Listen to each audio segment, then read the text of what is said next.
Hello friends, आज हम एक और ऑर्गेनल पढ़ते हैं, दैट इज़ द राइबोसोम। हमने अभी तक जितने भी ऑर्गेनल पढ़े थे they all are the double membrane bound, but this is the only organelle which do not have any membrane. So ribosome is the non membranal organelle. So it is also present into the prokaryote and eukaryote. We already studied in prokaryote do not have any membrane bound organelle.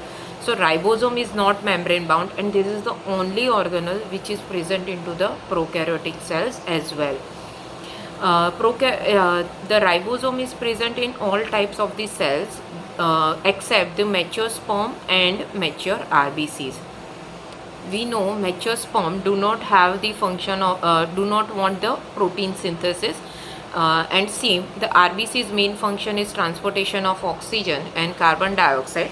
So that also do not want any protein synthesis organelle. That's why in RBC and sperm they do not have any ribosomes.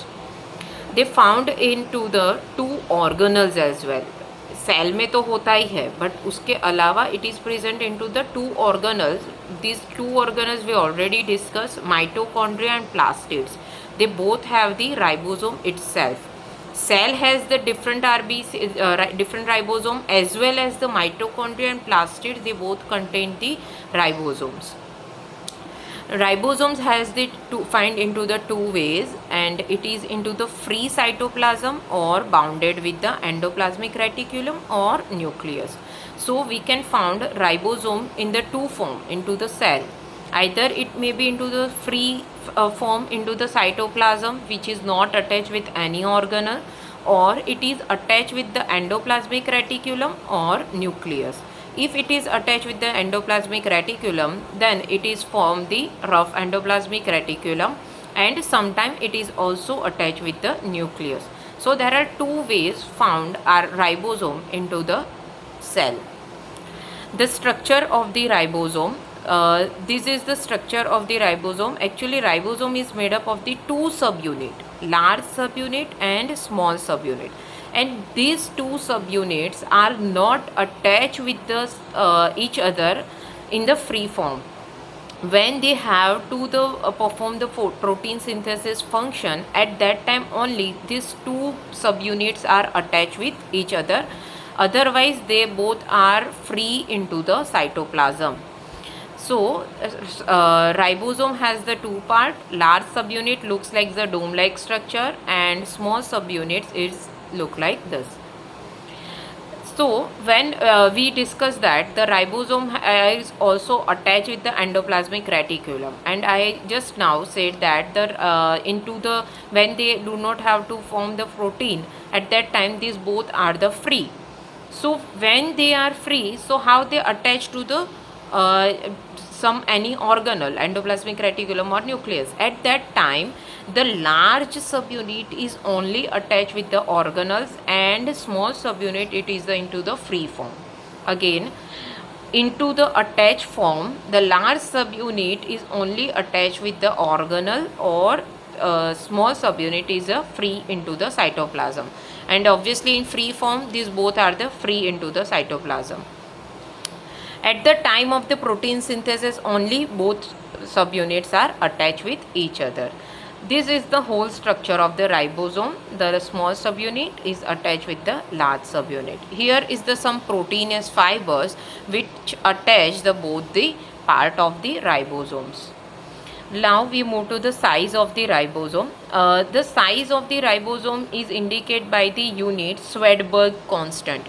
So what is the Swedberg constant or Swedberg unit? It is the when we centrifuge the ribosome, at that time at what point they are the we isolate the ribosome, this unit is known as the Swedberg constant. So ribosomes are the two types of the size, 70s and 80s. 70s, 70 Swedberg unit is found into the prokaryotic organelle, whereas the 80s is found into the eukaryotic cells. Now 80s has the two, obviously both have the two subunit, large subunit and small subunit. 70s large subunit has the 50 Swedberg, and small subunit has the 30 Swedberg. and AT is the 60 Swedberg and small subunit is the 40 Swedberg. Now you says that madam do not knows the max. 50 and 30 is known, it is not 70, and 60 and 40 is also not the 80s. But in that case, when we isolate that both separately, if I isolate only 70s large subunit, at that time it get at the 50 Swedberg unit, and at the small subunit if I isolate separately it get at the 30s. Same for this, it gets 60 and 40.